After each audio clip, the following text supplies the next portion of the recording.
نوشہرہ میں ضلعی حکومت نے سرکاری سکولز اور کالجز کے طلباء کی فنی صلاحیتوں کو اجاگر کرنے کے لیے سائنس، انفارمیشن ٹیکنالوجی اور ٹیکنیکل ایجوکیشن کی ایک روزہ نمائش سجائی۔ فضل نبی کی رپورٹ دیکھیے۔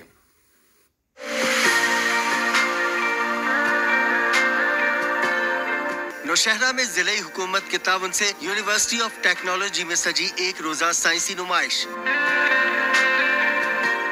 مختلف اسکول، کالجز اور یونیورسٹیز کے طلباء و طالبات نے صلاحیتیں دکھائیں۔ گلوبل وارمنگ کی کس طرح نیچرل پروسیس ہے نا، اس کو ہیومن میڈ کس طرح اپنے ایجادات، اپنے انوینٹری سے وہ کس طرح اس کو خراب کریں۔ ایونٹ کے مہمان خصوصی مشیر وزیر اعلیٰ کے پی عبدالکریم توڈھیر تھے۔ ان کا کہنا تھا کہ خیبر پختونخوا حکومت ٹیکنیکل ایجوکیشن سے وابستہ طلباء کے لیے 4 ارب بلا سود قرض دینے کا پروگرام جلد لا رہی ہے۔ وہ چیز سے فائدہ مند چیز ہے جو اپنے گھروں میں، جو اپنے کاروباروں میں، جو اپنے انڈسٹری میں، اپنے اسکولوں میں، اپنے ٹرانسپورٹ میں، اس سے ہم امیجیٹ فائدہ لیں۔ طلبہ کے پیش کردہ شاہکار دیکھ کر شرکا نے خوب داد دی۔ فضل نبی، سما، نوشہرہ۔